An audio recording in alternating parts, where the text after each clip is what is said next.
2, 1.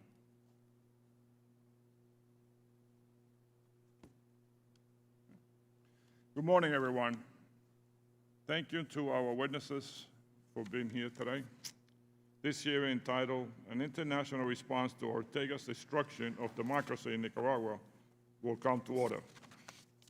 Without objection, the chair is authorized to declare a recess of the committee at any point, and all members will have 5 days to submit statements, strenuous materials, and questions for the record, subject to the length limitation in the rules. To insert something into the record, please have your staff email the previously mentioned address or contact subcommittee staff.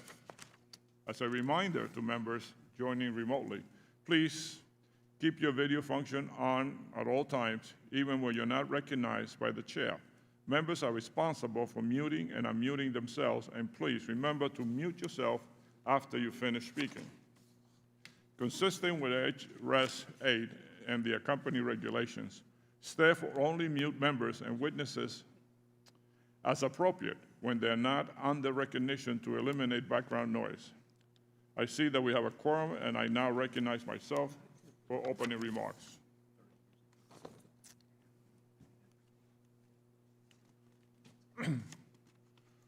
Over the last 4 months, the Ortega regime has carried out a shameless campaign to eliminate the political opposition and consolidate a one-party dictatorship in Nicaragua. Even at a time when many governments in Latin America are dismantling democratic institutions, the Ortega regime's crackdown stands out for how brazen and sweeping it has been.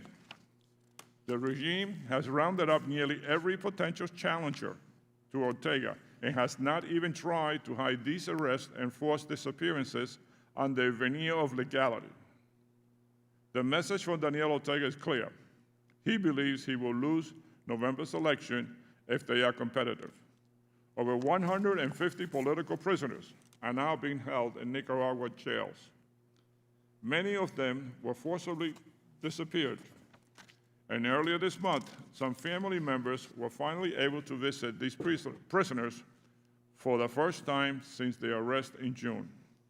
They reported deplorable conditions and evidence of torture, solitary confinement, and starvation. Some prisoners have lost more than 20 pounds since they were detained. Today, I reiterate the long-standing call for the immediate release of all political prisoners in Nicaragua. I applaud the Biden administration for its recent sanction against 100 regime officials and 50 family members for their acts of corruption and violations of human rights. The administration has been consistent in condemning the Ortega regime's action and has worked to promote a more multilateral approach to Nicaragua. The passage of a resolution in June by the Organization of the American States was a small but positive step forward because it gained the support of additional member states that had previously abstained on issues related to Nicaragua. But much more must be done. Having written the NICA Act with Congresswoman Ileana Ros-Lehtinen, I am frustrated that the International Monetary Fund recently provided $350 million to the regime. The IMF should not take Ortega's word for it that these funds will be used to address the COVID pandemic. We must all remember that this is the same regime that spent first 16 months of the pandemic holding large political rallies, manipulating medical records to deflate the death toll, and firing doctors and nurses who dared to speak. International financial institutions should not be providing a lifeline to Ortega. The House of Representatives must urgently pass the Renacer Act, which would strengthen oversight of funds provided by international financial institutions and increase targeted sanctions against regime officials. This legislation will encourage the U.S. to continue working more closely with the European Union and implement a sanction framework. We should also begin preparing a number of severe diplomatic consequences, assuming Nicaragua's election in November become a coronation for Ortega. Nicaragua should be suspended under the International Democratic Charter on November 8th, and its participation under the Central American Free Trade Agreement should be reconsidered. Nicaraguan activists, opposition leaders, journalists, students, and doctors have shown tremendous courage in the face of the Ortega regime's violation of their most basic rights. We must show that we stand with them in this battle against a brutally repressive dictatorship. Thank you, and I now turn to the ranking member, Mark Green, for his opening statement. Thank you, Chairman Ramirez, for convening this hearing and bringing attention to the dire situation in Nicaragua. And I want to thank the Deputy Assistant Secretary for being here in person. Really appreciate that. With the hope of discussing the policy options that are before the United States. I also want to thank the witnesses on our second panel, Ms. Valle, Ms. Chinchilla, former president of Costa Rica, and Ryan Berg. I'm deeply saddened and appalled by the repression that is taking place in Nicaragua. There is no question that the Ortega regime has turned Nicaragua into a tyrannical police state. I and the committee regularly meet with the wives, the relatives, and loved ones of Ortega's political prisoners and victims. Their stories are heartbreaking, including, of course, Ms. Valle's. Her husband, Felix, has been a political prisoner for over 100 days. This is unacceptable. The widespread repression is especially terrifying as victims have no idea if they're on the government's watch list. You can just have the thought that you might run for president and wind up in jail. That's insane. Some people are detained for challenging the dictatorship, others for daring to think or believe differently than the socialist leader. Right now, over 150 innocent Nicaraguans are held as political prisoners, many of them kept in inhumane conditions and deprived of due process. There are many credible reports of starvation as well as psychological and physical torture. For instance, there's opposition student leader Lester Elman, a 23-year-old. I met his sister this morning. A 23-year-old who can't even walk due to the brutality he's enduring while illegally detained. Or Francisco Aguirre Sacasa, I think I'm saying that correctly. A 77-year-old whose family the committee met with last week. His health is poor, yet the regime is withholding critical medication from him. Stories of mistreatment and acts of torture have become far too common in Ortega's Nicaragua. While I appreciate the administration's targeted sanctions and visa revocations against regime officials, the situation in Nicaragua is continuing to deteriorate. And frankly, I'm appalled that just last Thursday, the U.S. Commercial Service sent an email promoting business opportunities in Ortega's Nicaragua. President Biden needs better coordination of policy and messaging. Clearly, Ortega is not taking the Biden administration seriously, and time is of the essence. On November 7th, a political farce will be held, claiming to resemble elections. No one should be fooled about the outcome. Any hope of unseating the socialist dictatorship is sitting inside of Ortega's prisons. The United States must condemn this charade and urge our international partners to join us. More should and can be done. To start, the House must pass the bipartisan Reinforcing Nicaragua's Adherence to Conditions for Electoral Reform, also known as the Renacer Act. I'm a proud co-sponsor of this bill, which unanimously passed the Senate and the House Foreign Affairs Committee this summer. Congress must support the Nicaraguan people and respond to Ortega's repressive crackdown. I urge Speaker Pelosi to immediately schedule this bill for a vote. We are running out of time. Passing this act will send the Ortega regime a clear message that its violent and repressive behavior has severe consequences and that America is watching. Beyond passing the act, the Biden administration must fully enforce laws that are already in place, like the Nicaraguan Human Rights and Anti-Corruption Act, also known as NICA. Despite NICA placing strict conditions on loans and assistance from international financial institutions, Daniel Ortega and his regime officials have benefited greatly from international financing, which my esteemed chairman and colleague has just talked about with the the loans, the $400 million, unconscionable and unbelievable. The Biden administration must ensure that investment conditions are fully implemented to the letter of the law. International financing must not benefit a despotic socialist regime that continues to commit egregious human rights violations.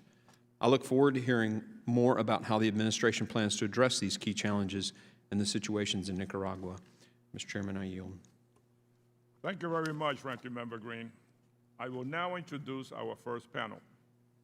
Ms. Emily Mendrala serves as Deputy Assistant Secretary covering Central America in the Bureau of Western Hemisphere Affairs at the Department of State. She was the Executive Director of the Center for Democracy in the Americas, promoting U.S. policies of engagement towards the Americas from 2017 to 2021. Ms. Mendrala prior government service includes serving as Director of Legislative Affairs in the National Security Council, a special advisor in the Department of State, and a professional staff member on the Senate Foreign Relations Committee. Ms. Mendrala, we welcome you to the hearing. I ask the witnesses to please limit your testimony to 5 minutes, and without objection, your prepared written statements will be made part of the record. Ms. Mendrala, you are recognized for your testimony. Chairman Series, Ranking Member Green, distinguished members of the subcommittee, it is an honor to appear before you today as President Biden's Deputy Assistant Secretary for Western Hemisphere Affairs at the Department of State. I look forward to talking with you today about U.S. policy responses to the increasingly authoritarian steps being taken by the Ortega Murillo government in Nicaragua. As you are well aware, the Ortega Murillo government has carried out a ruthless crackdown over the past several months, canceling the registration of opposition parties, incarcerating journalists, opposition leaders, potential presidential candidates, students, private sector leaders, and others who defend free and fair elections, attacking the free press, closing long-standing NGOs that provide humanitarian and medical assistance to Nicaraguans in need. While we had hoped that the government would respond to the voices of the Nicaraguan people themselves and U.S. and international urging to abide by its commitments, we have seen instead an acceleration of Ortega and Murillo's efforts to consolidate their own power.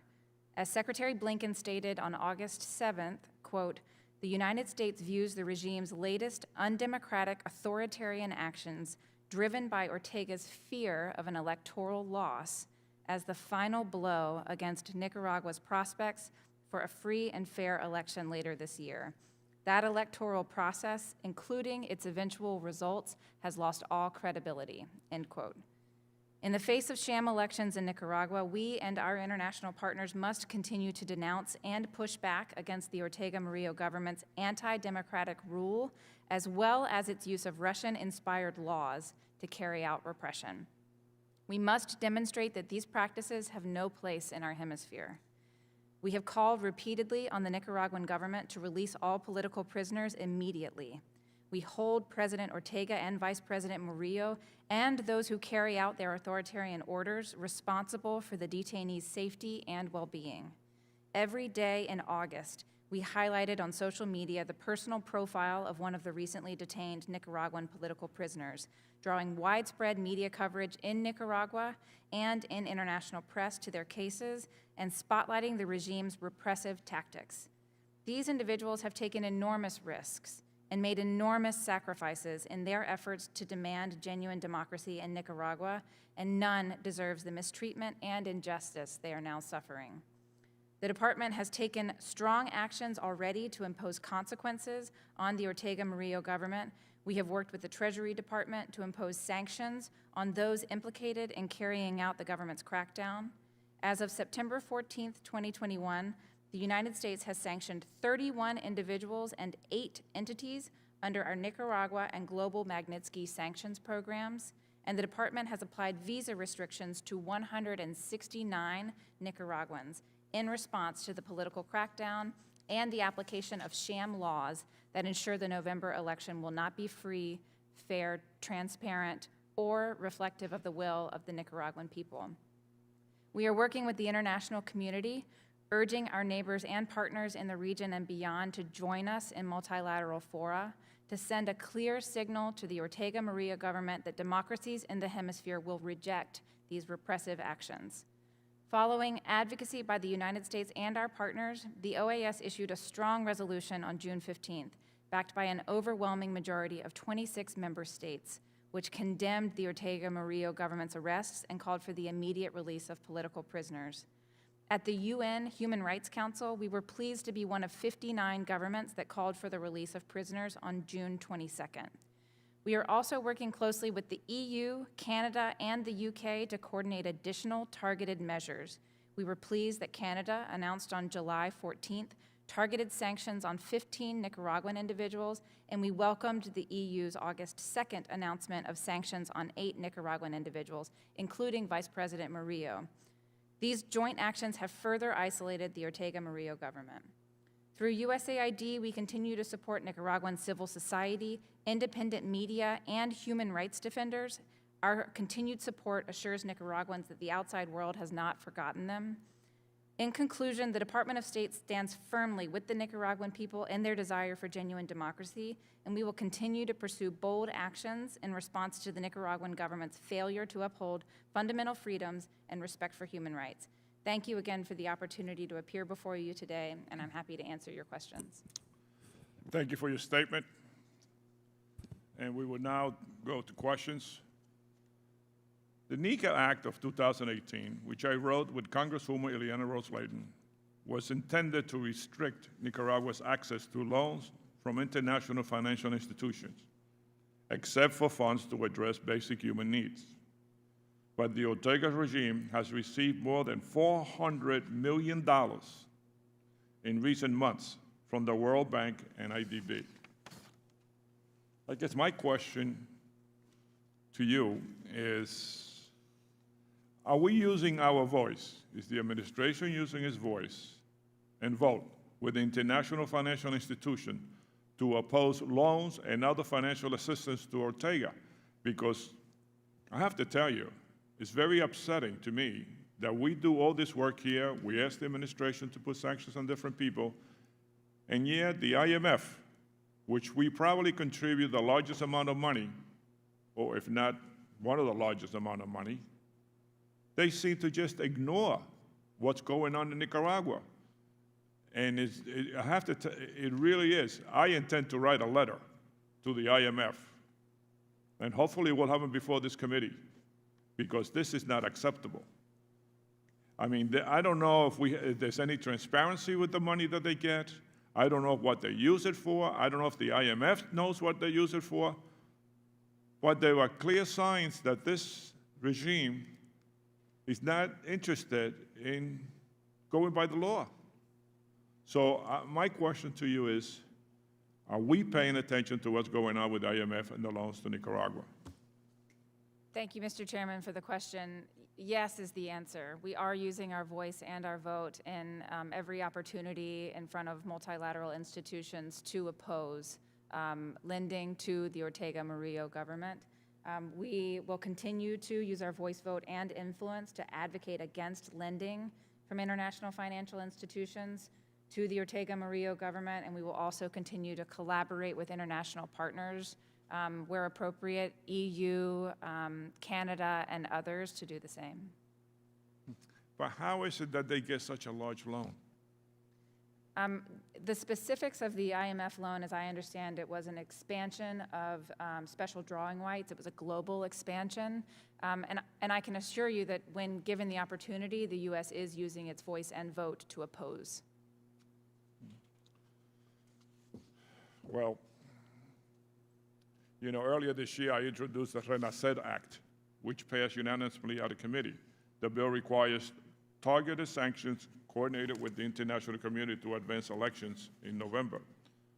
I also will expand oversight of loans from international institutions. Will passing this legislation provide the Biden administration with additional tools to address the political crisis in Nicaragua? I mean, if we pass this act, is it going to help you, or is it going to be the same old status quo? First of all, I want to thank you for the partnership that you and others on this committee have demonstrated and collaboration in addressing the authoritarian trends that we're seeing in Nicaragua. We are familiar with the Renacer Act.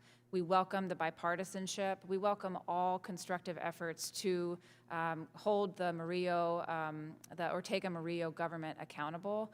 And we are committed to continuing to, as we just discussed in the last question, use our voice, vote, and influence to advocate against lending in international financial institutions. And we look forward to continuing to work with you, and especially if the Renacer Act is passed in this chamber, to continue to use the tools that Congress has given us to hold the Ortega Murillo government accountable. Do you have any recommendations for us that we could continue to put more pressure on this government to make sure that, there are free, fair elections and doesn't treat its people like it's treating? Do you have any recommendation that we can do here in Congress that you can support, so we can support democratic aspirations in Nicaragua?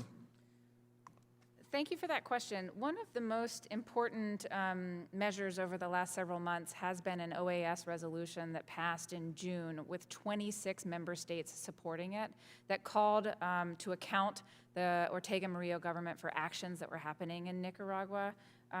Through U.S. leadership, we were able to secure a very important coalition of 26 member states.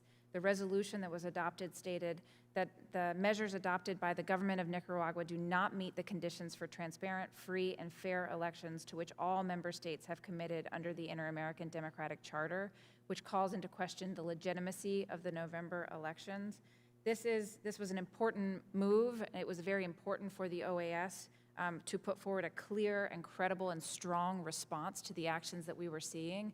And we continue to work with governments throughout the region, through the OAS and otherwise, to continue those strong statements and measures of accountability, and we welcome Congress's partnership.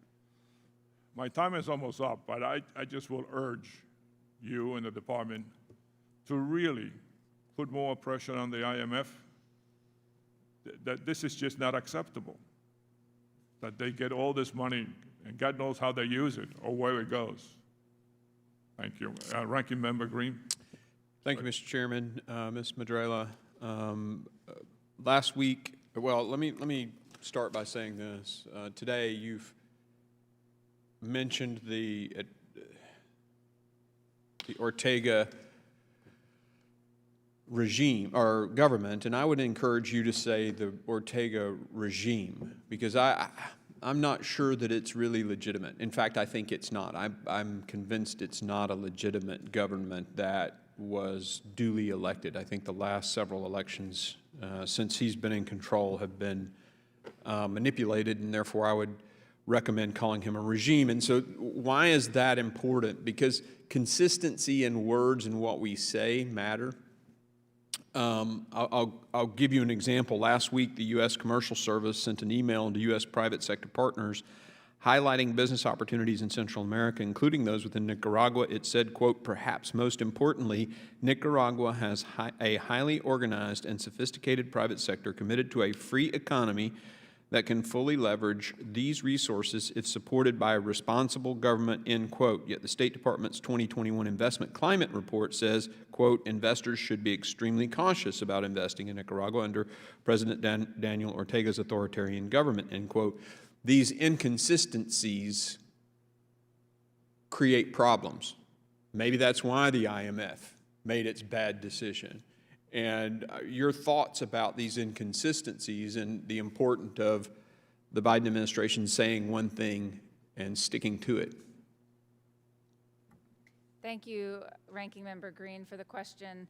And thank you also for noting the climate that has been created in Nicaragua for private sector investment. It's something that we are paying attention to in the context of Central America writ large. The administration is committed to a new comprehensive approach to address regional migration, as I know you are all aware. And one of the key elements to that approach are targeted efforts to address root causes, to combat the root causes of migration throughout Central America. And there has been a key focus on anti-corruption. If I could just interrupt, though, I meant us to go a little different direction. I'm talking about messaging and saying a consistent theme, right? So one of the things when we sent the nearshoring bill to your department, very good dialogue happened, and they said, we need a quiver. We need an arrow in our quiver to be able to leverage these, dictators, folks like Nicaragua, to say, look, if you're not acting like this and you act like this, there's a chance you could qualify for some. So the consistency is what I'm asking you to, comment on, and what are y'all doing to fix these obvious contrasts? Absolutely. We are committed to consistency. Thank you for bringing some of those cases to our attention. And they are already on our radar. There is a robust interagency discussion on Nicaragua. This is a top priority and a chief concern of the administration. The systematic erosion, dismantling of democratic norms and cultures in Nicaragua. And it is something that has the attention at the highest levels, and we are committed to consistency, to continuing to call to account the anti-democratic actions that we're seeing, and support the Nicaraguan people. I think that's good. Just make sure you guys are calling to account when somebody in your administration sends a message like this email that went out, hey, think about investing in Nicaragua. Changing the subject a little bit, migration issues, you sort of mentioned that, so let's go there. 100,000 Nicaraguans now in Costa Rica. What's the impact on Costa Rica, and how do we address that and help the Costa Ricans address that? Thank you.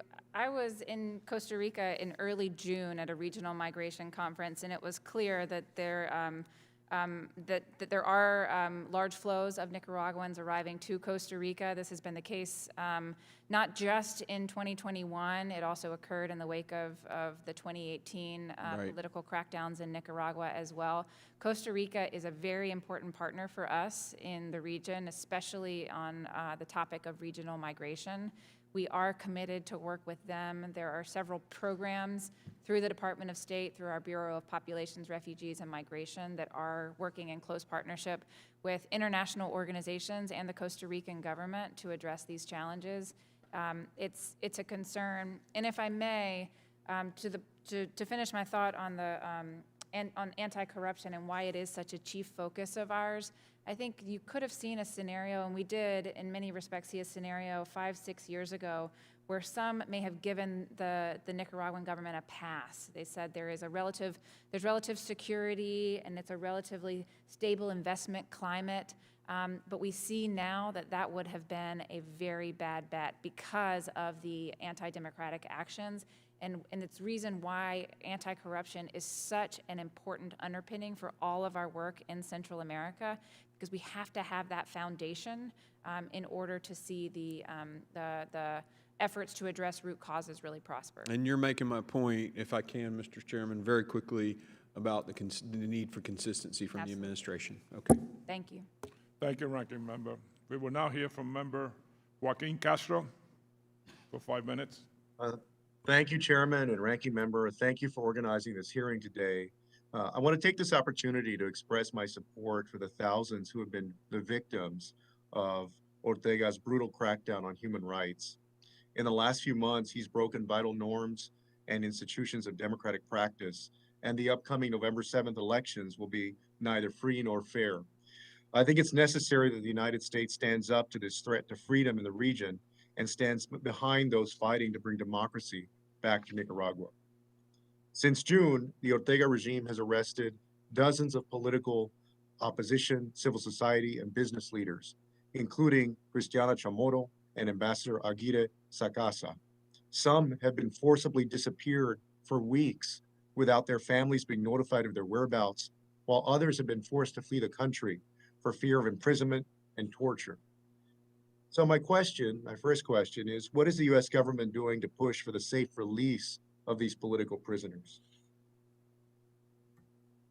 Thank you, Representative Castro, for the question.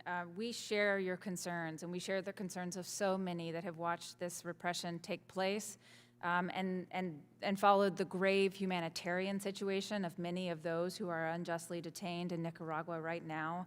We are speaking out in strong terms in condemnation of these political arrests.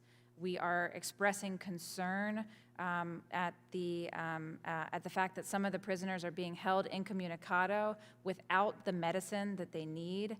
We have called for access to the political prisoners by their family members and legal representatives, as well as for needed medication.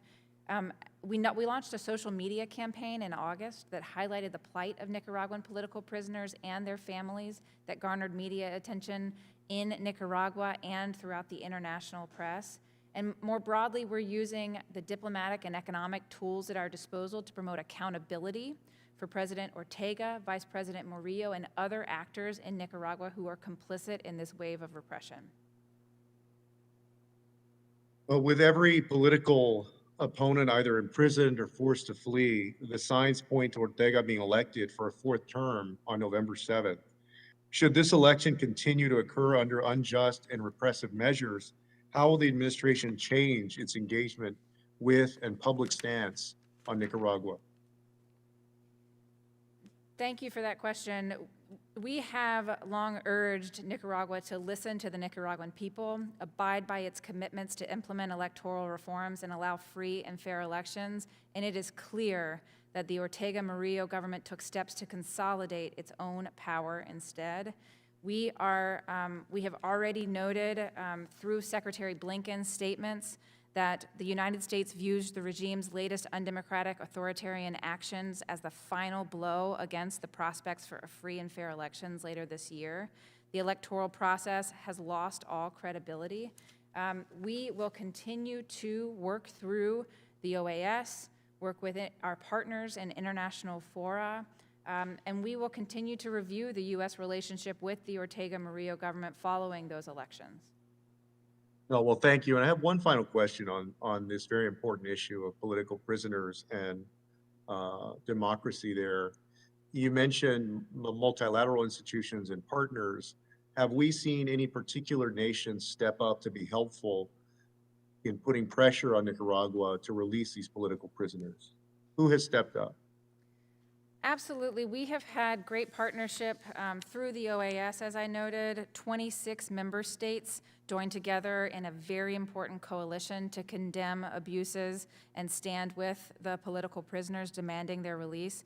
We have also seen Canada and the EU in particular take actions, targeted sanctions against Nicaraguan individuals in response to actions, and these are actions that we assess have further isolated the Ortega-Murillo regime, and I would draw attention to Canada and EU's efforts in particular.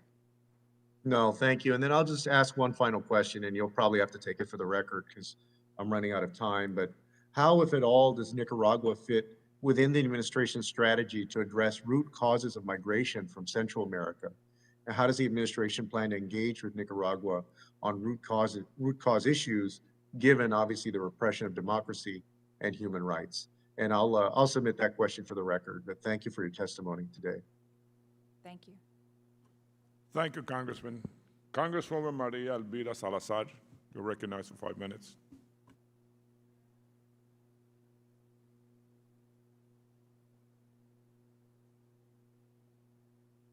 Wonderful to see you again, Emily Mendrala, and I want to thank you because you always took my phone calls when I was begging you to give visas to 2 sick children, Luis Orlando Rodriguez and Hector Trujillo. So I'm indebted to you for that. But I also need to tell you that I am very embarrassed. I am very upset. And because the United States is not present in this hemisphere, period. You know, I represent Miami, the heart of the Cuban exile community and the heart of the Nicaraguan community. And when you tell me that you are working through social media to denounce the Ortega administration, I'm only full of anger because of the people that I represent. It burns like acid on our skin, and I just want to share that with you. Where is the Biden administration? I just have 3 names here that I want to share with you. Maybe people do not recognize who this guy is. This is Arturo Cruz, who was ambassador for Ortega to Washington. He is in jail. He's lost 30 pounds.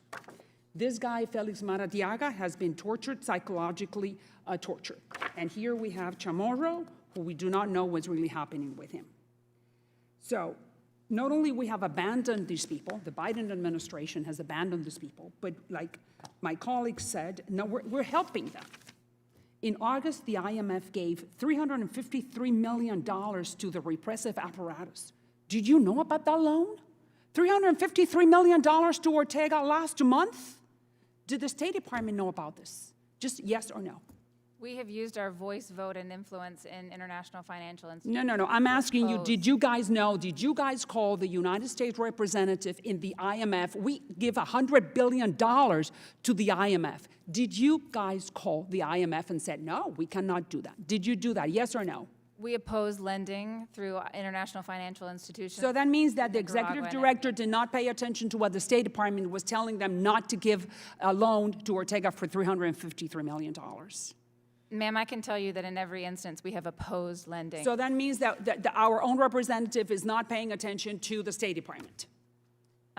No, ma'am, I can tell you that we have opposed in international. But it still happened. institutions. We opposed it, but they received it, and what do you think they're going to give that money to? Just to put these people in jail and torture them even more. And not only that, I just want to share with you something else that's happening. In January of next year, the Commerce Department next year is putting together an event that says that Nicaragua is committed to transparency and the rule of law. Our Commerce Department, did you know about that? We have, through the interagency process, spoken with all of our interagency I'm just asking you if you knew about the this challenges event in Nicaragua. specifically. There is one event from the Commerce Department saying that Nicaragua is committed to transparency. Did the State Department know about that? It's been brought to my attention, yes, ma'am. It was, so then what did you say? Yeah, let's promote Nicaragua. No, in No? fact, that's not the case. So what did you say? Gravely concerned about anti-democratic actions in Nicaragua, and we have made that known throughout. I know you're concerned, but I'm asking you if the State Department can make sure that the Commerce Department does not hold that event in favor of Nicaragua. We are absolutely committed to working with the Commerce Department to register our concerns. Register your concerns means that it may happen, it may not. And what like Representative Sears just said, we passed a law called Renacer. The Senate passed this law, and Speaker Pelosi is not willing to bring it to the floor. You have nothing to do with that, but I am sure that the Biden administration could help and call Mrs. Pelosi and say, we would like to see Renacer on the floor. Now, let me just see if I have one more minute, and if I can get a little bit more time. Cuba. We have had many discussions about Cuba. I always ask you about connectivity. My question is, how many companies on the private sector have you called to ask for due diligence for connectivity for Cuba? How many companies? We have spoken with several. I can't give you a number off the top of my head, but we are having regular convenings with private sector actors to promote efforts. I'm not saying about promoting, I'm saying asking for due diligence to figure out who can provide internet to Cuba. How many? It's a 3, 5, 6, how many?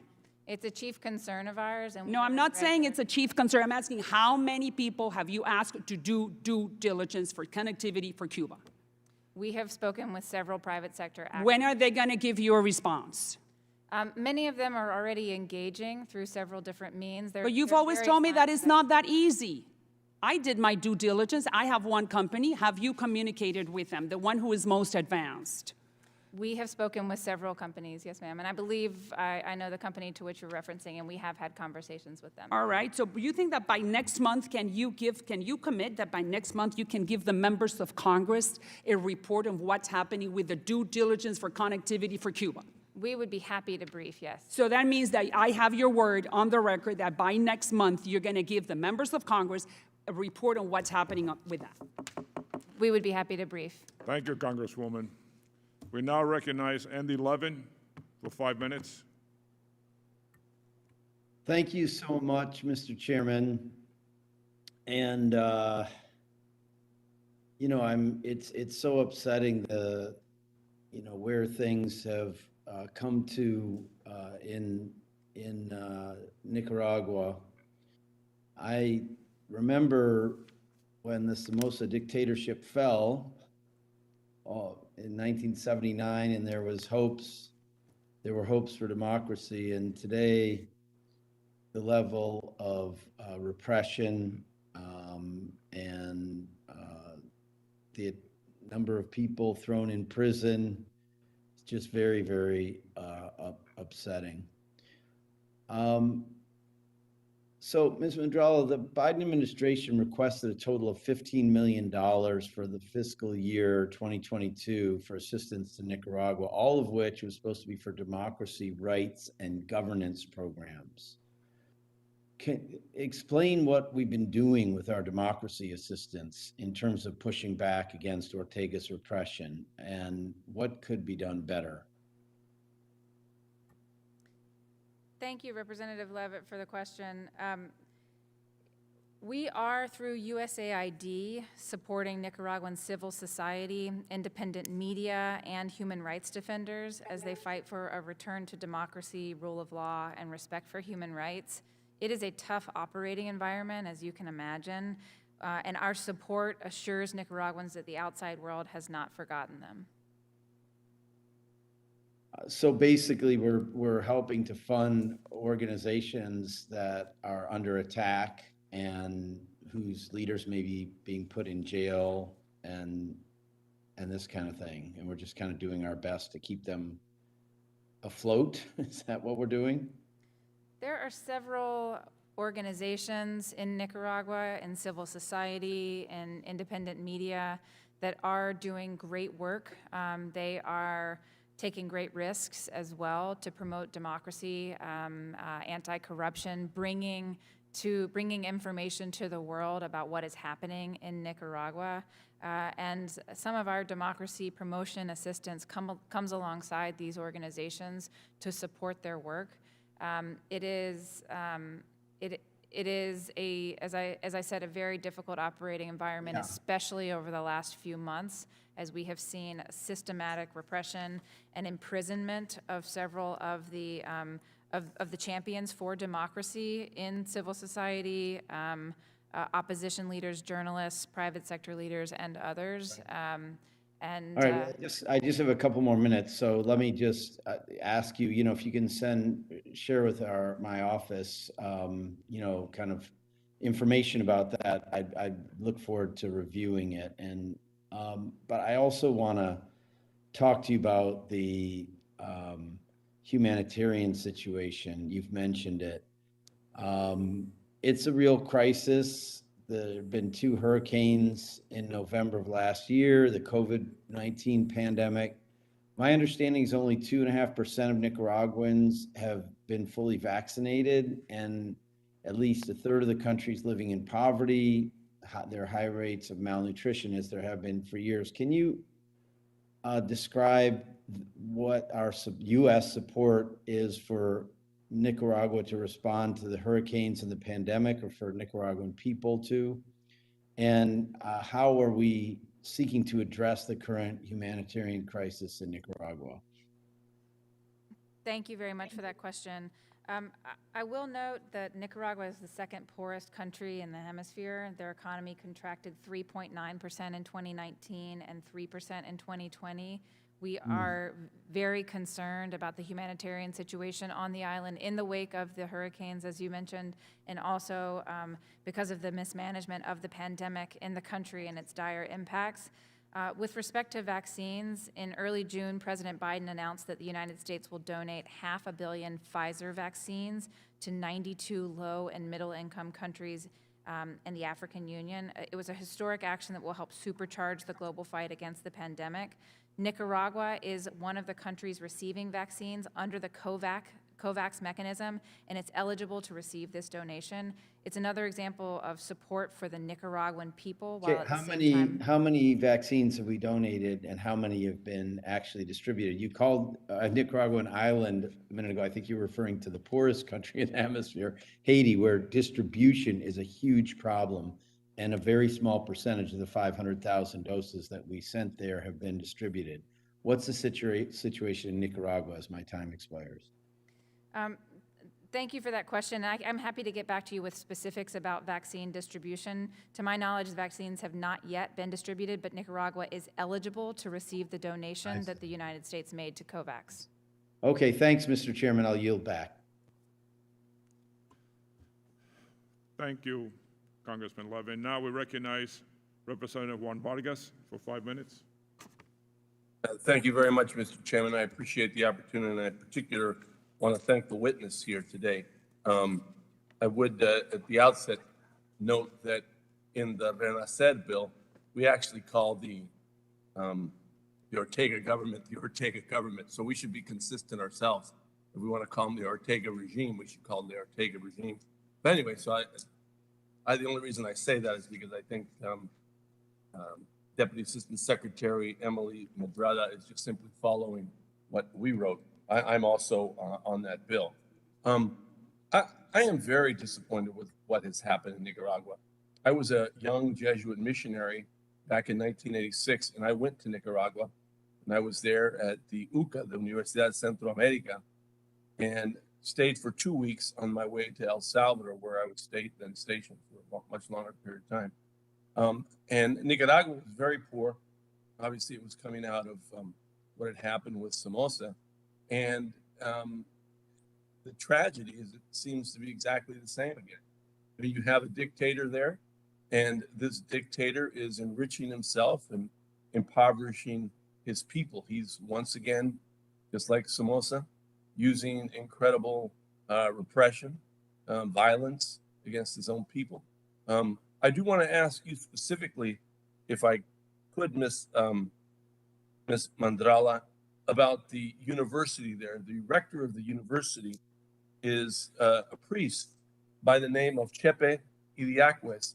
I had received information from the Jesuits of Central America that his life was in danger a number of times. That he was out there protesting and helping some of these students who were being shot, and he was bringing them to the rectory and bringing them to the university. Could you give me more information on that? Thank you very much, Representative. We share your concerns and the devastation for events in Nicaragua, for anti-democratic actions, and the impacts on the people. I think it's really important that we keep centered the human aspect of this, the consequences that Nicaraguan people are facing. On the specific case of the university there, I am familiar with the university, but not the specific security concerns of the rector. I would be happy to follow up with you after this hearing to get additional information, provide information that we know through our embassy, and also discuss ways that we can be helpful. Well, I'm very concerned about it, just to be frank. I was in El Salvador after Nicaragua, and of course they killed a lot of the Jesuit priests there. They were able to go into the rectory. The name of the university is the same. It's Universidad Centroamérica, although it also has an addition, Simón Cañas, in El Salvador as opposed to Nicaragua. And I'm very concerned because the university and this rector have spoken out about the evils of this regime, and in doing so, I think has put themselves in harm's way, and we certainly need to do all we can to help them. And again, I do look forward to that briefing from you. I'm very, very concerned about Chepe and the university there. Lastly, I do want to ask, I mean, it does seem to me rather odd that with all the repression, torture, the murder, the disappearance, we're giving these guys money through the IMF. That just doesn't make sense. I mean, this money wasn't going specifically towards the pandemic, was it? I mean, it seems like they were using it for other items and other purposes. Thank you for the question. As I understand it, this was an expansion of special drawing rights, and it was a global expansion. And as I've noted, we take very seriously our responsibility, and we are at every opportunity using our voice, vote, and influence to advocate against lending through international or financial institutions to the Ortega Murillo government. We'll continue to do so, and we have taken note of strong congressional opposition to the recent IMF loan, and we will certainly, through our good offices at the State Department, make those concerns known. Ms. Mendrala, do we have the ability to veto a drawdown like that from them? as the Sir, I largest, do not know the answer to that off the top of my head. My suspicion is no, but I'll take that back and get back to you. Thank you very much, and I really do appreciate you being here, and I'll look forward to getting back to you about the university. Thank you. I yield back, Mr. Chairman. Thank you, Congressman Vargas. Well, thank you, Ms. Mendrala, for your testimony, for answering the questions. I look forward to working with you in the coming weeks and months to do everything we can to support the democratic aspirations of the Nicaraguan people. But we will be following up on this issue of the loans from the IMF because it's really not fair to the people of Nicaragua. It was supposed to go to vaccines. You know, obviously you're telling me that you don't know much of any type of programs to vaccinate the people of Nicaragua. So where's the money going to? So I thank you for being here, and I will recess for a few minutes for the second panel to take their seats. Thank you very much. Thank you, Mr. Chairman. Oh, I'm sorry, you want to say anything? No.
All right, the subcommittee will come to order.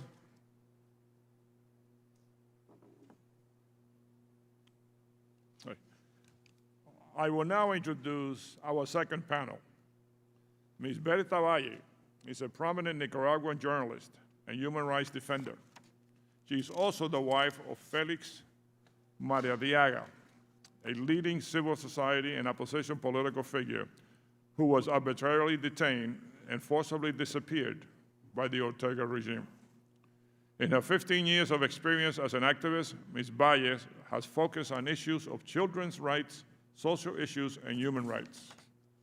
During her forced exile from Nicaragua, she has worked to raise awareness about the human rights situation in Nicaragua and what is happening to Felix and other political prisoners. Ms. Valle, we welcome you to the hearing. We will then hear from President Laura Chinchilla. She was elected the first female president of the Republic of Costa Rica in 2010. President Chinchilla previously served as Minister of Public Security, President of the National Immigration Board, and the National Drug Council, and as a member of Congress. She currently serves as Vice President of the Club de Madrid and co-chair of the Board of Directors at the Inter-American Dialogue. President Chinchilla graduated from the University of Costa Rica and holds a master's in public policy from Georgetown University. President Chinchilla, we thank you for joining us today.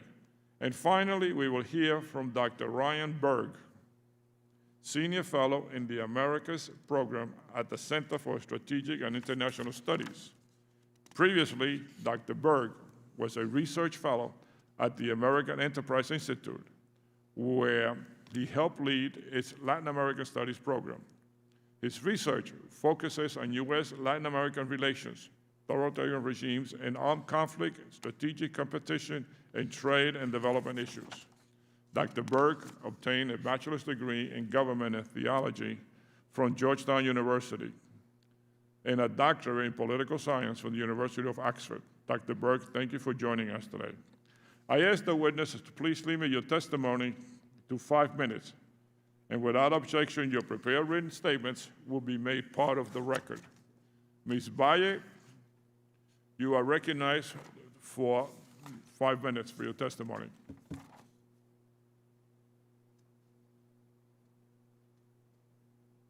Good morning, Chairman Cires, Ranking Member Green, distinguished member of this committee. It is an honor to appear before you today. Thank you for the space to discuss the ongoing crisis of democracy and human rights in Nicaragua, and for your continual concern for the Nicaraguan people. My name is Berta Valle, and I am the wife of Felix Maradiaga. Felix is a human rights defender, academic, and candidate for president of Nicaragua. For 105 days, he has been a political prisoner of the regime of Daniel Ortega, simply for speaking out against the human rights violation of the regime. Felix is just one of the more than 140 political prisoners held in Nicaragua. My husband, Felix Maradiaga, has devoted his life to Nicaragua and its people. As a young boy, he flew Nicaragua because of war and lived in the United States as a refugee. He returned as an adolescent, committed to building a peaceful and prosperous country for all Nicaraguans. As a teacher, public servant, and activist, he was always emphasizing the importance of nonviolent change, peaceful resistance, and civilian democracy. But this work has made him an enemy of Daniel Ortega.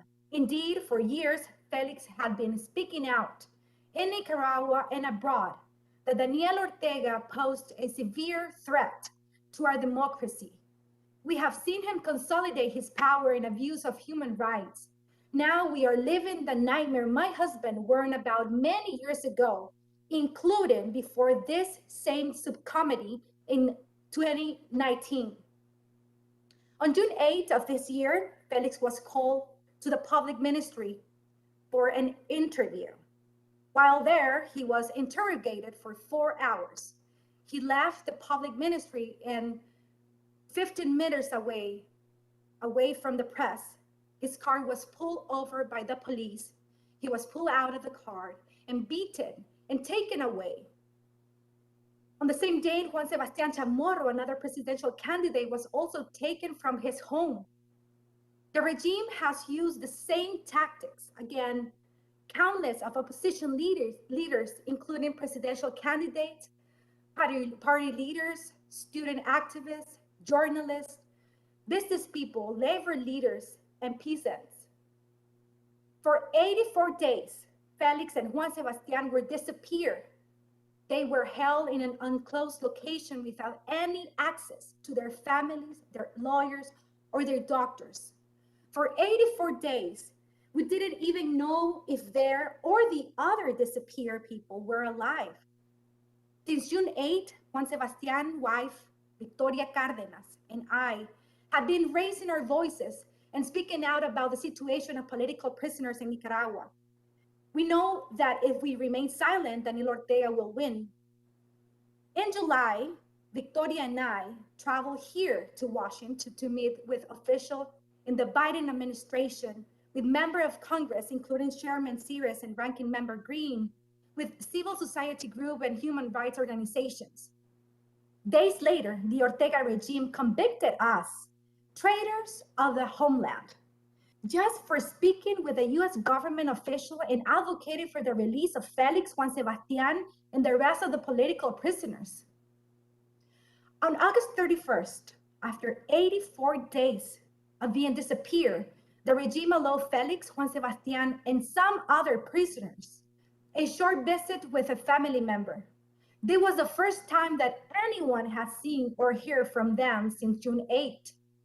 Even though Felix has dedicated his life to serving our country, the regime has charged him and others with a conspiracy to undermine national integrity. The government is alleging that Felix and others were part of a global conspiracy to use foreign resources, including from the US Agency of International Development, the International Republican Institute, and the National Endowment for Democracy, to harm the interests of the nation. We know that some have been subject to psychological torture. Many have lost substantial weight. Felix and Juan Sebastián have each lost 25 pounds in just 3 months. And we worry especially for the women who have been detained, as we have heard that they have been held in solitary confinement for 3 months. And we worry for the children of all the political prisoners who are living without their parents and suffering from trauma and separation anxiety, like my own 8-year-old daughter. But while I'm here, there are more than 140 families suffering the same pain of having a loved one detained or disappear. All Nicaraguan people live in fear from this regime that has shown it will do anything to silence opposition and stay in power. And thousands continue to suffer and die from the regime's neglected and mismanagement of the COVID-19 pandemic. Chairman Sears, Ranking Member Green, member of this committee, we need the urgent assistance of President Biden and the US Congress to work bilaterally and multilaterally to hold Ortega accountable for this assault on our democracy. I implore you to ensure that the United States work with its allies around the world to defend our human rights. We need your support and action now more than ever. Thank you very Thank much. you, and I look forward for your questions. Thank you very much for your testimony. We will now recognize President Chinchilla for 5 minutes and a testimony. Good morning, Mr. Chairman Sears, Ranking Member Green, distinguished members of the subcommittee. Thank you for the invitation. Nicaragua is at the edge of a precipice with no return. We are only 6 weeks away from the likely consolidation of a ruthless, corrupt, dynastic dictatorship in the heart of the Americas. It will occur despite the multiple resolutions approved by the United Nations Human Rights Council and the General Assembly and Permanent Council of the OAS. Beyond the suffering of the Nicaraguan people, and we just have this testimony, this dismal situation will have a destabilizing impact for the rest of the Central America and the entire hemisphere. Some of the consequences are, first, an increase in forced migration. More than 100,000 Nicaraguans have migrated since April 2018, when the last wave of political repression started. Over 80% of this migration has gone to Costa Rica, my country. However, these flows are turning to the United States of America. It is expected that in 2021, at least 60,000 Nicaraguans will be apprehended at the United States-Mexico border. Second, a disruption in regional trade, a deeper crisis in Nicaragua will hinder the economic reactivation urgently needed by neighboring countries, given that the economies of Central America are highly integrated. Third, an invigoration of undemocratic ruling. Ortega's re-election in a rigged process, particularly after openly defying calls from the international community to correct course, will incentivize other autocratic rulers in Central America and beyond to abandon even the semblance of democracy. Finally, a threat to regional security. Ortega's military strategy of increasing cooperation with Russia risks altering the reasonable balance of forces in Central America. Nicaragua's territory is also being used to protect Central America fugitives from justice, something which is likely to increase. To face these major challenges and risks, I respectfully recommend, number one, to request relevant national and international organizations, including the OAS, to issue updated and reliable reports as soon as possible, documenting the human rights violations and exposing the electoral farce of the regime. Number two, to work towards invocation of Article 21 of the Inter-American Democratic Charter to suspend Nicaragua from the exercise of its right to participate in the OAS. Number three, to align actions of international financial institutions to the findings and recommendations of regional organizations on human rights and democracy in order to stop immediately the external supply of financial oxygen to the Ortega regime. Number four, to eliminate all the support to the Nicaraguan army, a key player in the endurance of the regime, including the support via the U.S. Southern Command.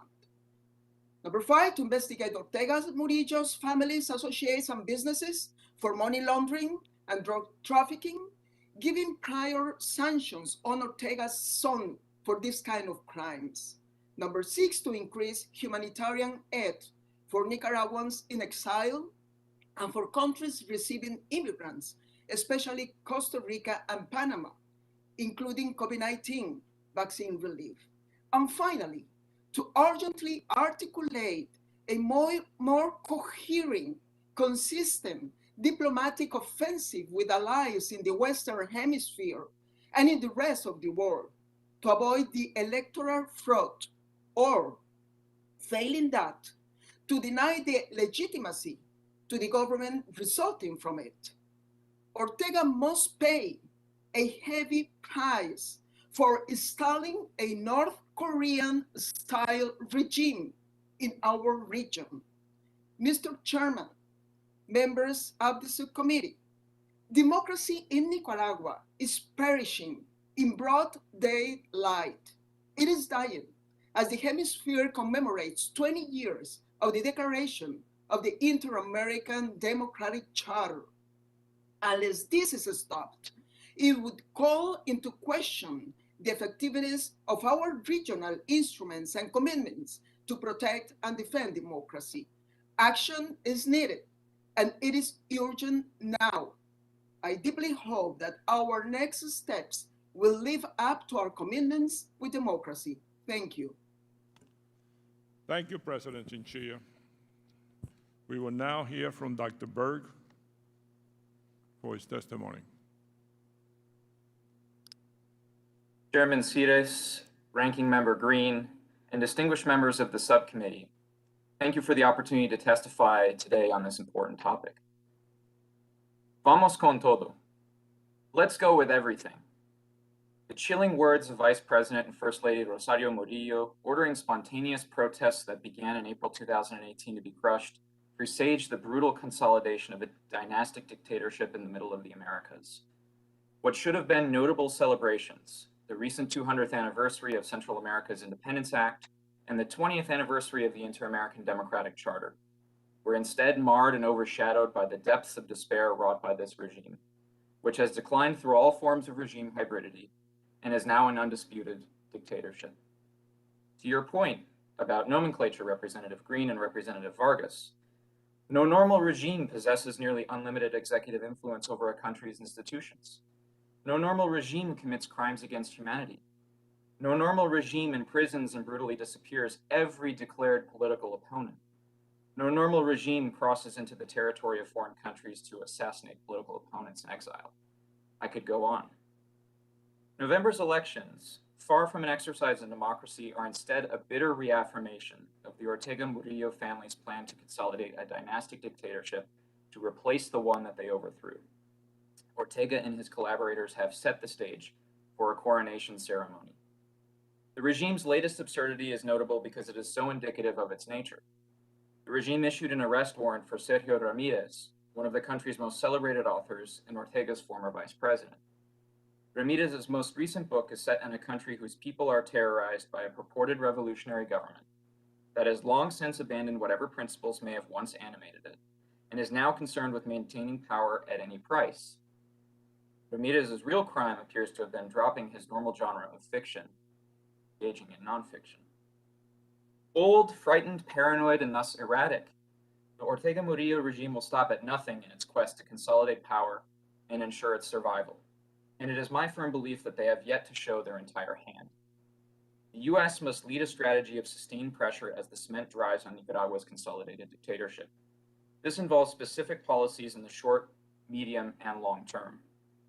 In the short term, we must urgently cut off Ortega's sources of finance. While Congress has dithered, Nicaraguans have been arrested, disappeared, and tortured. Yet the U.S. government has stood by despite valuable laws that could be implemented to a fuller extent. Most importantly, the U.S. must tighten up the interpretation of the NICA Act, which is critical to cutting off Ortega's ability to access funds at multilateral institutions. Ortega now sits on billions of dollars in reserves, which to my understanding is one of the strongest positions he has ever held throughout this crisis. Second, we must advocate for political prisoners.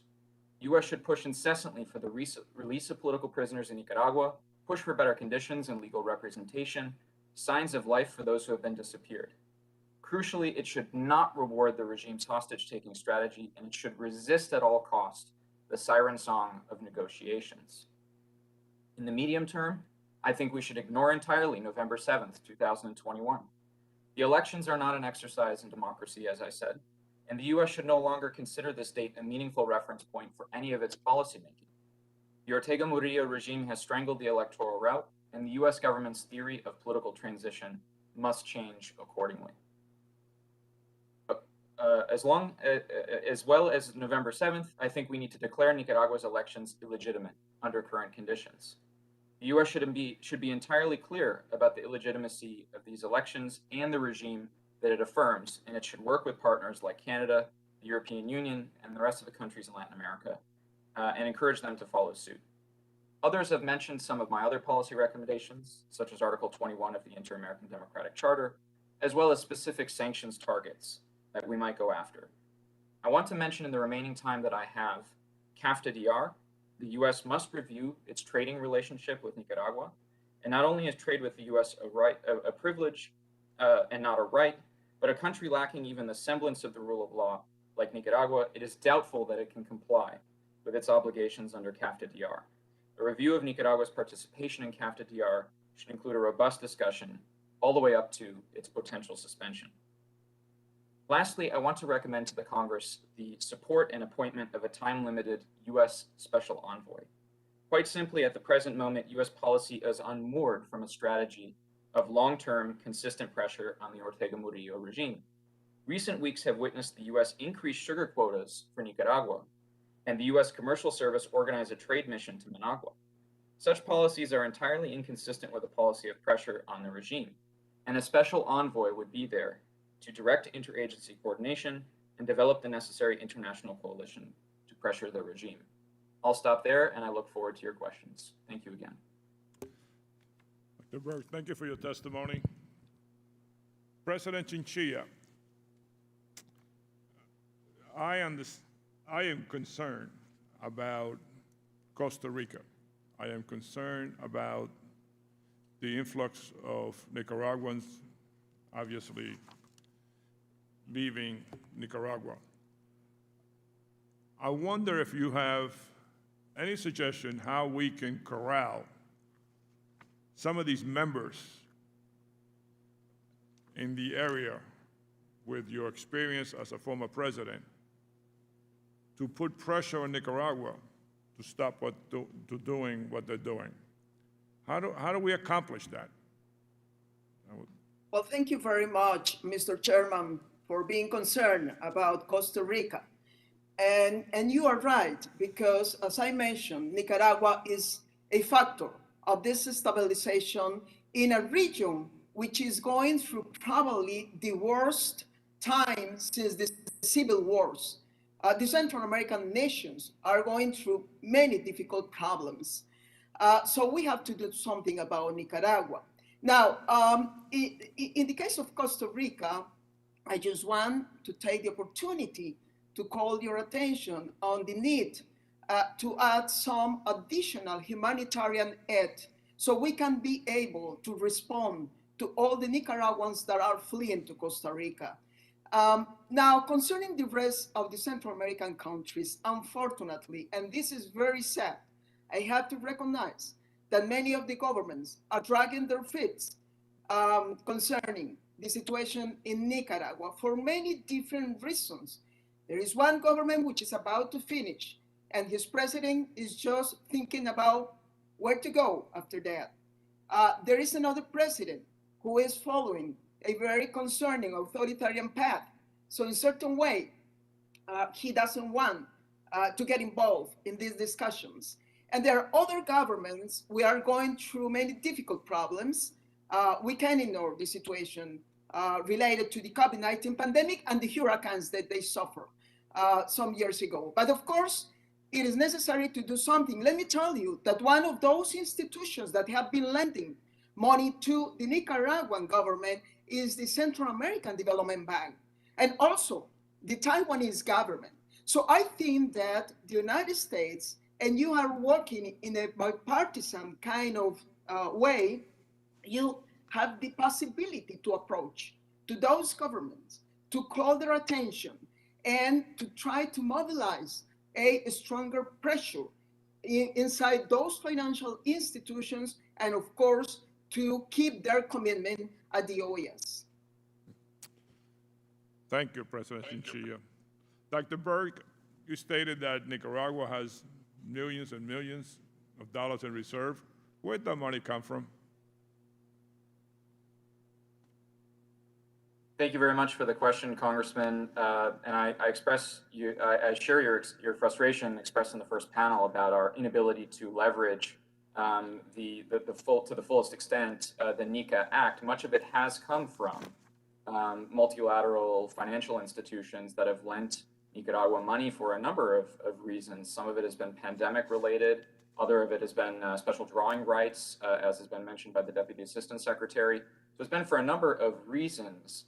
But by my calculation and what is actually publicly available data, the Nicaraguan regime is currently sitting in the billions of dollars in terms of their reserves. We talked earlier in this hearing about the little amount of money that has been used on the COVID-19 response in Nicaragua. And Carlos Fernando Chamorro of Confidencial had a very nice report on September 1st of this year, where he basically said that only 10% of the funds that had been given by multilateral banks and had been pegged for the COVID-19 response had actually been used in the Nicaraguan Ministry of Health. So there's a lot of money out there, as we've been hinting at throughout this hearing, that's being used for other purposes, where it's padding the ruling couple's personal bank accounts and their crony networks. It's completely non-transparent where that money actually is. And so Confidencial says about 10% of that funding. That's very concerning from my perspective. How do we bring attention to the IMF, all these things that you just said to me? Congressman, I think in the Renacer Act, if I'm not mistaken, there is an explicit calling for a ramping up of the NICA Act, using the NICA Act to the fullest extent that it can possibly be used. And it's my understanding that if we were to implement the NICA Act to its fullest extent, we have the tools available to call out the IMF. We have the tools available to use our influence at that institution to make sure that these kinds of loans don't keep the regime afloat. So I think we have everything that we need. We just need to start using, in some cases, the tools that we have. Thank you very much. Ms. Valle, what is the condition of your husband today? Yes, the only information that we have was the one that we get from her sister during this 20-minute visit. And what she told us is that he looks very skinny, around, I already mentioned, around, we calculate that he had lost around 25 pounds. And he also mentioned about these continued interrogations, sometimes 3 times a day, every day. They cannot go outside to receive light from the sun. So you can tell in their aspect that they are not being fed well. And we truly believe that their lives are in danger. We are afraid of them dying.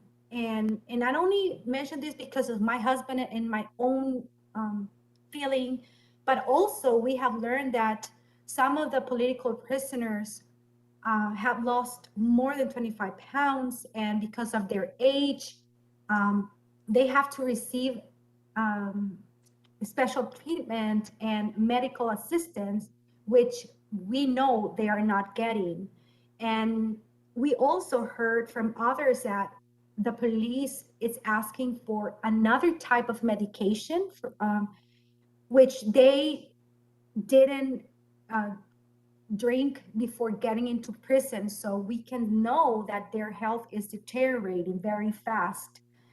And I mean, the situation is just horrible. And they are incomunicados right now. After that meeting, we haven't heard from them again. We haven't seen them again.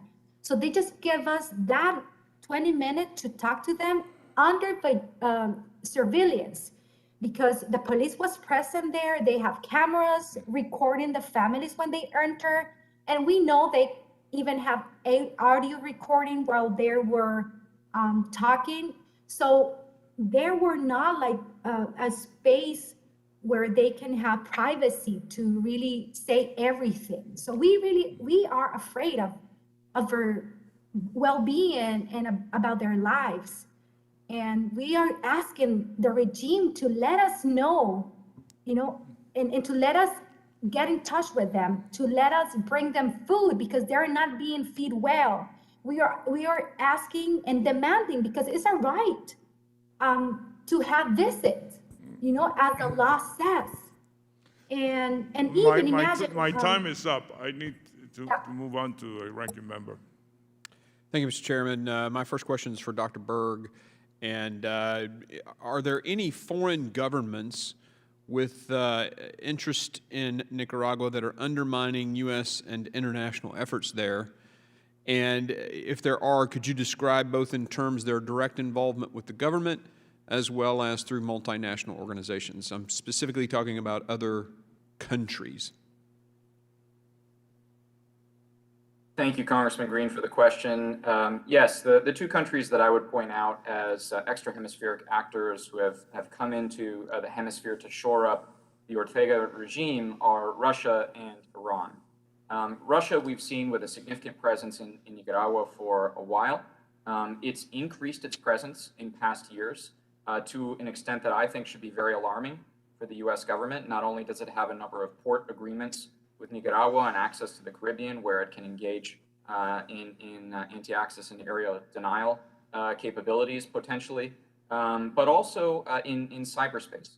We saw recently the Russians and the Nicaraguans sign a major agreement in the cyberspace, particularly to help the regime not only increase its domestic security apparatus, but to spy potentially on the opposition, on Nicaraguan citizens, and indeed potentially on other governments in Central America, depending upon the strength of the equipment transfers that we'll see in future. So they have a whole number or whole range of capabilities that they are developing within Nicaragua. There are signals intelligence stations that are actually quite close to the U.S. Embassy in Managua. And so that's Russia. Russia has an interest in shoring up this regime on the cheap. And I think Iran has approached the regime in a number of ways, most specifically in offering partnerships to circumvent U.S. sanctions architecture, at which it excels because of the sanctions architecture that it has been under for so long. And we haven't seen as deep, I would say, as a presence of the Iranians in Nicaragua, but it's there and it's also concerning. I think in general, Congressman, part of the Ortega regime's plan for survival is to sort of recreate a situation of rivalry and enmity in Central America again, and lend a platform for major geopolitical competitors to the United States to increase their capabilities on the U.S. doorstep. And I think that's a significant aspect of this political, economic, and social crisis that we need to pay attention to. Yeah, he very clearly sees that as sustaining him against any efforts that we might make. The concern for us, of course, is that it puts those authoritarians right there. And it brings up my next question for President Chinchilla. Ma'am, what are your thoughts on Ortega himself exporting this authoritarianism throughout Central and all of Latin America? Do you feel like he's having an impact? We know Maduro is, but what is Ortega's impact throughout the region with the influence and power of authoritarian government? He is coordinating actions with Venezuela and Cuba. And from that point of view, his influence is expanding, of course. Now, let me give you some examples of what has happened in Costa Rica. He, for example, sent someone about 2 weeks ago to menace some of the people living there. Even one person was hit by with a gun by some persons that are related to the Nicaraguan security forces. Secondly, they are trying to destabilize through the use of social media some of the nations around them. And finally, he was even able to invade Costa Rica when I was in government, because I may remember you that Costa Rica has no army. We have relied on basically our diplomacy and international law to defend ourselves.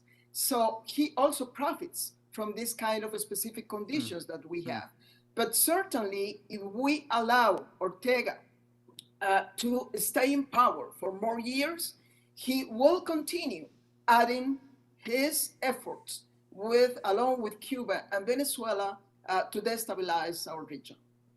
Thank you, and Chairman, I yield. We now recognize Congressman Vargas for 5 minutes. Thank you again, Mr. Chairman. I appreciate the opportunity to speak here, and I want to thank all three of our witnesses, Ms. Valle, President Chinchilla, and of course, Dr. Berg.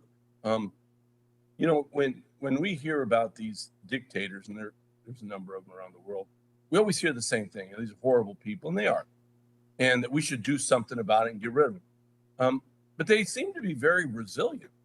I mean, we do a whole lot of things to try to get rid of them, and we're not very successful. I'll just be frank. I mean, I know that someone will come after me and chant and rant against Cuba and Castro, but he's been there a long time. I mean, we wanted to get rid of him for a long time.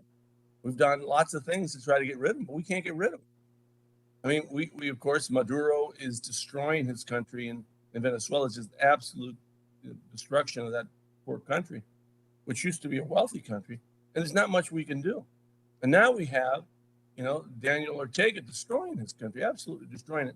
Everybody comes and says, you got to do something about it, you got to do something about it. And, the United States is not doing anything. Well, the truth is that these guys seem to be pretty damn resilient. Dr. Berg, what is it about these autocratic, dictatorial people that they're so damn resilient? Well, thank you for the question, Congressman. I share your sentiment that autocratic and dictatorial regimes are unfortunately quite resilient. They do rely, I think, on what I would call a dictator's playbook, a well-worn playbook that many of them follow, and therefore it is exportable, to Congressman Green's earlier question, for others to follow and for others to mimic and to copy. I think there are well-worn steps along the way. And of course, it would have been nice if the US government had acted sooner against Ortega, but we're here in this moment now, and so we're urging. If I could interrupt you, acted sooner how? By doing what? I mean, that's I think the whole point. I mean, I think people think we have a magic bullet. If the United States had done this, well, we did a whole lot of damn things against all these guys, and they still seem to survive. That's the point. Well, Congressman, so right now we heard from the Deputy Assistant Secretary that we're going to condemn and express concern. I think those are important things to do, but I think that this regime doesn't necessarily understand them in the same way that you and I do, and I would urge further. Look, we've had the NICA Act since 2018. You asked what we can do. That's just a simple example. We've had the NICA Act since 2018, and we haven't been using it to the fullest extent since 2018. That's 3 years of significant amounts of funding that has gone to the Ortega regime. This is one of the regime's main sources of reserves. There is not a robust government, there is not a robust economy, rather, in Nicaragua. It's been noted in this hearing. Nicaragua is either the second or the third poorest country in the hemisphere, depending upon how you measure it. So we have tools. They're not silver bullets, like you said. They're not magic wands. And I agree that the regime's dictatorial regimes are resilient. But we have tools. Well, but it seems to me that even when we use these tools, oftentimes we impoverish the people there, but the regime stays the same. I mean, look at Maduro. I mean, Maduro has destroyed that country. That was a wealthy country. We've done all sorts of things, and we've impoverished the people there, and they've gone all over the damn place. But we haven't gotten him out of there. He's still there. And again, I think we've done a lot to try to get rid of him. But he's resilient. These guys are resilient. I don't think they give a crap about their people. I think they give a crap about themselves. And so they don't care if the people suffer as long as they're in power. Well, Nicaragua has been running a very poor and impoverished state for a long time. Ortega, rather, has been presiding over a very poor and impoverished state for a long time. He's been in power this go-around since 2007. And so it's not just recently that Nicaragua has descended to either the second or third poorest country in the hemisphere. For many years, there's been a crony capitalist system there in Nicaragua, and it hasn't been working for the general Nicaraguan. And so the conversation is well overdue for Nicaraguans to have this conversation among themselves about what makes for the best country. They tried to do that this year. All of their candidates were arrested. Dr. Berg, I think that the President Chinchilla wanted to answer that. Go ahead, President. Thank you so much. No, I just want to mention that, in my opinion, we still have some additional instruments in order to protect democracy in our hemisphere. Because basically the instruments that we designed were prepared for the kind of abrupt disruption of constitutional order.